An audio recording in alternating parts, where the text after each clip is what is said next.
우리가 이렇게 신앙생활뿐만 아니라 일반적으로 우리가 어떻게 인생을 살아갈 때 참 중요한 것이 무엇인가 이렇게 생각해 보면 만남이라고 하는 것이 참 중요하다는 생각을 많이 합니다. 누구를 만나느냐에 따라서 인생이 완전히 달라지거든요. 그래서 어떤 사람 한번 인생을 되돌아보시면 나를 정말 성공에 이르게 했을 때마다 어떤 중요한 만남들이 있습니다. 만남을 통해서 사람이 승진을 하기도 하고 또 성공을 하기도 하고 또 아주 결정적인 어떤 일을 극복해 나가기도 하는 거죠. 근데 반면에 또 잘못된 만남이 있어서 정말 만나지 말았어야 할 만남들도 꽤 많습니다. 이렇게 보면.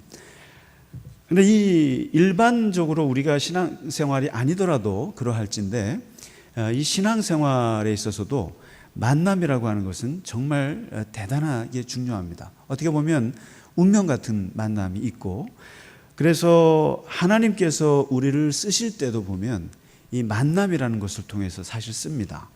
그래서 하나님의 역사와 하나님의 섭리는 다 만남입니다. 기본적으로 우리가 하나님을 만나는 것도 그것도 만남이지만 하나님께서 우리에게 사람을 만나게 하는 것도 중요한 의미가 있고 거기엔 뜻이 있고 사명이 있을 때가 많습니다.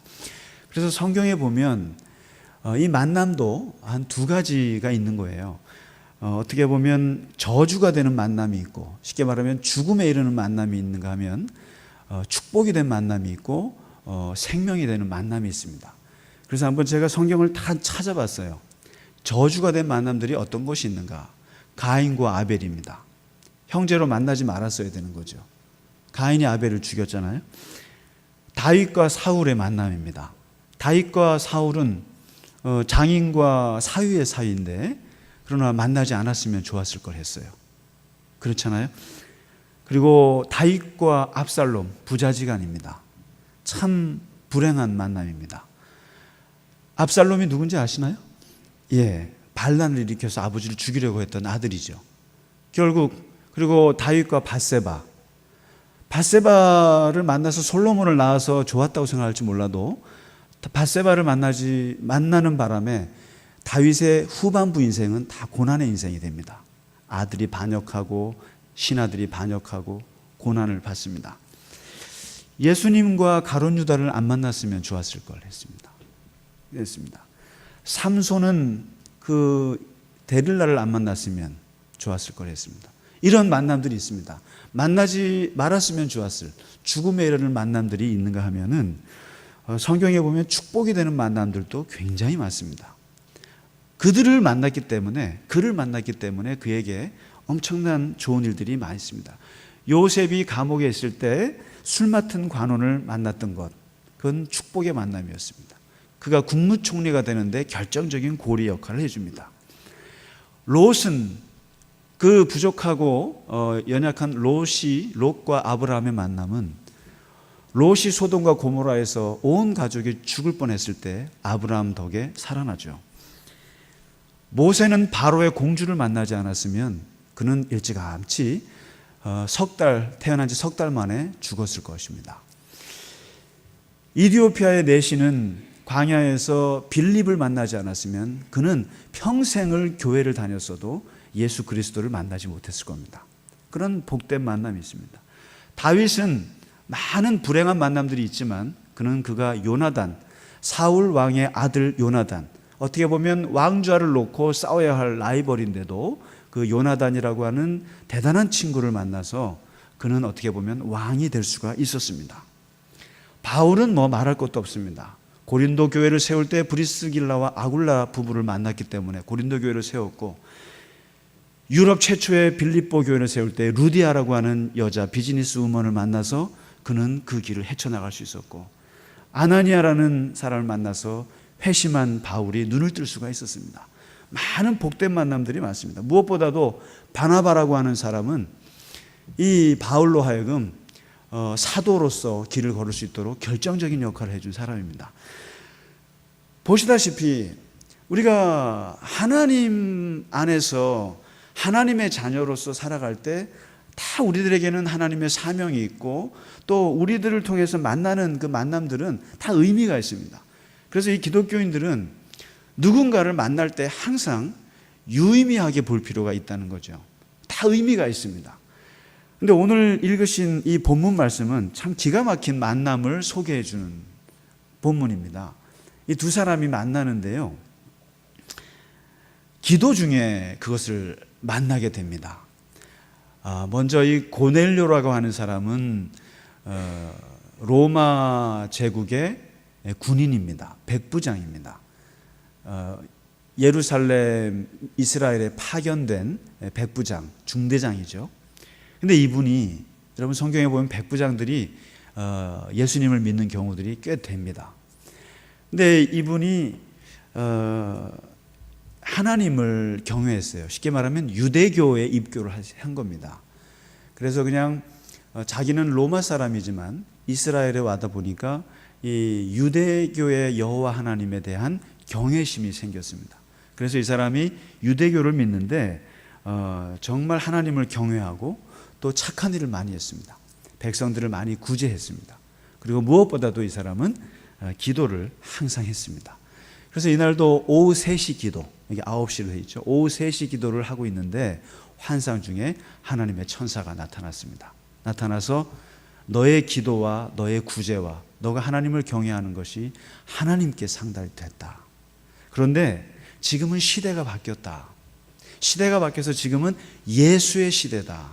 지금은 예수의 시대고 이제는 예수 그리스도의 복음의 시대인데 네가 정말 마음은 착하고 굉장히 신실해서 유대교의 하나님을 섬기고 있으나 새 부대는 새 포도주는 새 부대에 담아야 되듯이 새로운 복음의 시대가 열린 걸 모르고 있는 거예요. 그래서 하나님께서 이 고넬료에게 예수 그리스도를 만나게 하고 싶으신 거예요. 그래서 그 메시지를 지금 주는 거예요. 그러면서 너는 베드로를 만나라. 베드로라고 하는 사람이 요빠에 있는데 그 사람을 초청을 해라. 듣도 보도 못한 사람을 초청하라는 거예요. 베드로는 지금 오순절 성령을 받고 나서부터 지금 굉장히 잘 나가는 사도예요.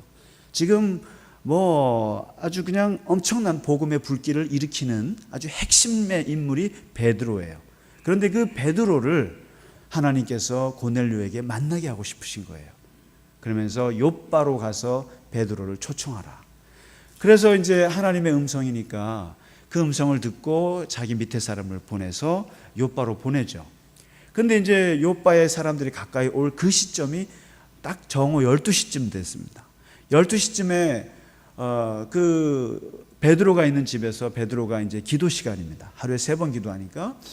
근데 식사를 준비하고 있고 그리고 식사 전에 다락방에 올라가서 기도를 하고 있는데 배고팠던 것 같아요. 그리고 별로 기도하고 싶지 않았던 것 같아요. 베드로가 배고프니까. 그래서 그냥 여기 보시면 황홀한 중에, 이 말이 그냥 기도가 되는지 안 되는지 그냥 좀 하나님 앞에서 기도를 하고 있는데 갑자기 하늘에서 문이 열리면서 거기서 보자기가 내려오는 거예요. 보자기가 내려오는데 참 이상한 물건이 거기에 담겨져 있는데 레위기에 보면 절대로 먹지 말아야 할 3가지, 아까 음식 중에, 짐승 중에, 가축 중에 먹지 말아야 할 것들, 그 다음에 나는 새들 중에 먹지 못하는 것들, 그 다음에 바다에서 먹지 못하는 이 3가지 종류의 음식들이 이렇게 보자기에 싸서 내려오는 거예요. 아마 제가 볼 때는 배고파서 그런 환상을 본 것 같아요. 베드로가 배고프니까 먹는 환상이 온 거 아닌가 싶어요. 하나님도 참 우리의 마음을 이해를 잘 하셔서 배고픈 사람에게는 배고픈 음식으로 메시지를 주신 것 같아요. 그런데 그 보자기에서 내려온 음식이 굉장히 무의식적으로는 먹고 싶은 음식이었을 수도 있어요. 돼지고기, 오징어 이런 게 있으니까요. 그런데 율법적으로 먹지 못하는 음식들이 내려오는 거예요. 그런데 놀라운 것은 하나님께서 먹으라 그런 거죠. 먹으라. 그러니까 베드로는 배고픈 상황에서 먹고 싶었겠지만 그러나 절대 먹지 말아야 될 음식이니까 먹을 수 없는 음식입니다. 근데 아니야, 거룩한 음식이니까 먹어. 그러니까 아니에요. 이러다가 올라갔다가 이것을 3번을 반복을 해요. 그런데 이상한 거죠. 도대체 왜 하나님이 이런 먹지 못하는 음식을 3번이나 먹으라고 하실까? 그리고 나는 먹지 못한다고 했는데 참 이상하다 하고 머리를 이렇게 감싸고 있을 때 그때 노크 소리가 난 거죠. 바로 고넬료가 보낸 사람들이 왔고, 왜 왔냐고 하니까 바로 몇 시간 전에 고넬료도 환상을 봐서 당신을 만나라고 했고, 그런데 그걸 들어보니까 고넬료는 이방인이에요. 근데 이방인에게는 복음을 전할 수가 없어요. 이방인은 개, 돼지예요. 그야말로 지금 내려왔던 그 음식들이 개, 돼지 같은 거예요. 그러니까 이방인을 뜻하는 거죠, 어떻게 보면. 그런데 하나님께서 그 이방인을 먹으라 이런 거죠. 근데 그게 무슨 뜻인가라고 생각했는데, 그 고넬료가 본 환상을 얘기를 듣고 베드로가 자기도 환상을 봤기 때문에 거역할 수가 없는 거예요. 그래서 고넬료가 있는 쪽으로 갔어요. 갔더니 고넬료가 얘기하는 거예요. 내가 이러이러한 사람인데 바로 하나님께서 당신을 만나라고 했다. 당신을 통해서 뭔가 메시지를 들으라고 했다. 그랬더니 베드로도 들은 것이 있으니까 그 얘기를 듣고 오늘 10장 35절에 놀라운 베드로의 고백이 담겨져 있습니다. 34절에 보시면요, 야, 내가 참으로 하나님 다시 봤다 이거예요. 하나님 다시 봤다. 하나님은 사람의 외모를 취하지 않는 하나님이시라는 걸 내가 이제 알았다.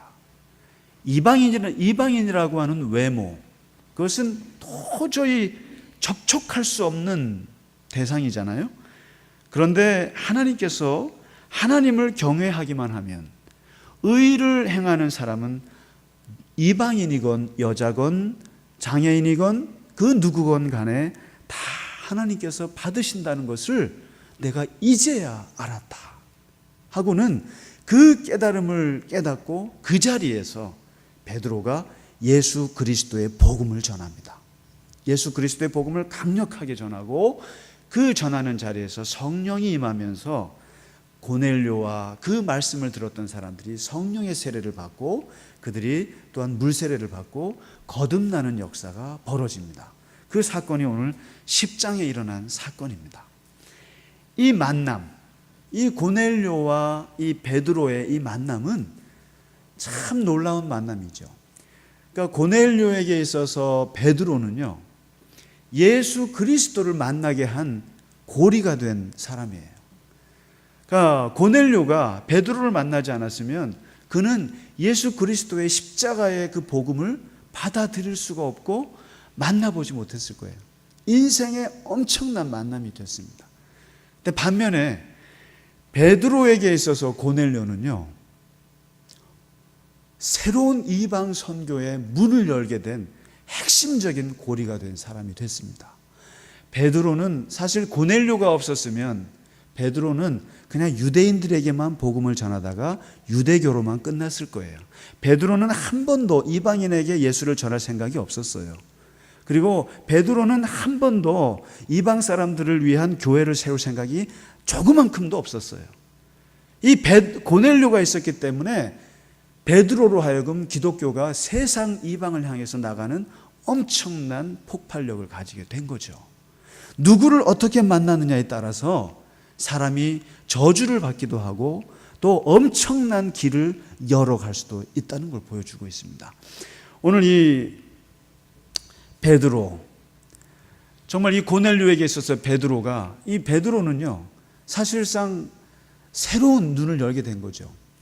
그런데 이 놀라운 만남이 언제 이루어졌냐면 바로 둘 다 기도하는 중에 이루어졌다는 거예요. 기도하는 중에요. 그러니까 우리가 하나님께서 우리에게 어떠한 하나님의 나라의 일을 하실 때는 항상 만남이라고 하는 접촉을 통해서 하세요. 만남을 주십니다. 누군가를 만나게 하세요. 그런데 그 만남이 우리에게 생명이 되는 만남일지 아니면 우리에게 죽음에 이르게 하는 저주스러운 만남이 될지 우리는 몰라요. 그런데 그것을 알 수 있는 유일한 길은 우리가 기도 중에 만난 사람들은 유의미하게 생각하셔야 합니다. 기도 중에 만난 사람들은 항상 하나님의 어떤 뜻이 있으리라고 생각을 하셔야 됩니다. 그러나 내가 뭔가 성공해야 해. 나의 탐욕과 나의 욕망과 어떤 나의 세속적인 생각을 가지고 사람들을 만날 때는 정말 조심해야 되는 거죠. 그 만남이 겉으로 볼 때는 굉장히 아름다운 만남으로 보일지 몰라도 어떻게 될지 모르는 거예요. 그러나 하나님께서 계획하신 만남은 항상 생명을 줍니다. 나를 통해서 누가 예수를 만나게 되든지 아니면 나를 통해서 새로운 저 사람이 눈을 뜨게 돼서 새로운 시야를 갖게 될지 알 수 없는 만남이죠. 아니면 내가 누군가를 만나서 지금까지 하나님에 대해서 생각하지 못했던 것을 열게 되는 만남이 될 수도 있고, 누군가를 만나서 내가 예수님을 다시 만나게 되는 역사가 일어날지 모르는 겁니다. 그러나 조심해야 될 것이 또 있어요. 기도 중에 만난다고 해서 아무나 만나면 안 된다는 거죠. 여러분 그거 아세요? 이 본문을 가지고 장난치는 사람들이 있어요. 왜냐하면 옛날에 우리 교회 어떤 장로님이 계셨는데 이 장로님이 기도하시는 분이죠. 그런데 이것을 이용하는 사람이 있어요. 이분이 돈이 많은 분이세요. 굉장히 돈이 많으신 분이셨는데 어떤 분이 와서 그래요. 제가 어젯밤에 환상 중에 장로님을 만났습니다. 근데 하나님께서 장로님께 찾아가라고 했습니다. 제가 지금 등록금을 내는데 하나님께서 장로님을 보여주셨습니다. 하고 찾아온 거예요. 그때 장로님이 어떻게 하셨을까요? 당황하신 거예요. 당황하시고 이분에게 돈을 줘야 될지 말아야 될지 모르겠는 거예요. 인간적으로 봐서는 사기꾼인 것 같은데 말하는 것이 하나님께서 나를 보여줬다고 하니까 얼마나 또 거기에 또 감격이 되겠어요. 그래서 이분이 혼란스러우신 거예요. 근데 그걸 저한테 와서 상담 비슷하게 하세요. 이런 경우에 어떻게 했으면 좋겠습니까? 그래서 제가 그랬어요. 장로님께도 그런 환상이 있으셨습니까? 아니요, 없었는데요. 그러면 주지 마세요. 그랬어요. 하나님의 일은, 하나님의 만남은 양쪽에 다 사인을 주게 되어 있습니다. 오늘 고넬료에게 사인을 줬으면 베드로에게도 사인을 주는 거예요. 그리고 동정녀 마리아에게 예수님 정말 말도 안 되는 아이를 낳는다고 할 때 가브리엘이 마리아에게만 메시지를 준 것이 아니라 요셉에게도 사인을 줘야 되는 거예요. 그래야 그 가정이 둘이 살 수가 있는 거예요. 하나님의 일은 일방적으로 한쪽에게만 그렇게 사인을 주는 일은 없습니다. 양쪽에 다 사인을 주는 겁니다. 그래서 우리가 보세요. 하나님의 일을 하면서 하나님의 눈으로 하나님의 사명을 감당해 나갈 때 보면 많은 사람들을 만나게 될 텐데 그 사람들에 대한 분별력이 필요하다는 거죠. 분별력. 때로는 내가 이 사람에게 돈을 도와줘야 될 때가 있고, 어떤 사람을 통해서 나에게 도움을 줄 때가 있고, 어떤 사람에 내가 복음을 전해야 될 수도 있고, 어떤 사람에게는 생명을 줘야 될 때가 있습니다. 근데 그 관계가 하나님께서는 놀랍게 양쪽을 다 보듬어서 하신다는 거죠. 아무쪼록 오늘 이 고넬료와 베드로의 만남은 참 놀라운 만남입니다. 기도 중에 만남. 한 사람에게는 예수님을 만나게 하는 사람이 되었고, 또 다른 사람에게는 새로운 선교의 지평을 열게 하는 만남. 얼마나 윈윈이죠. 서로가 좋은 만남입니다. 바라기는 우리가 교회 안에서 많은 교우들을 만납니다. 또 세상 속에서 많은 사람들을 만나요. 근데 그 만남들이 오늘 고넬료와 베드로처럼 놀라운 기도 중에 하나님의 나라를 만들어가는 만남이 되기를 간절히 바랍니다. 분명히 하나님께서는 우리에게 사람을 붙여주시거든요. 근데 그 사람들을 통해서 하나님의 역사가 우리 안에서 넓어지시기를 주님의 이름으로 축원합니다.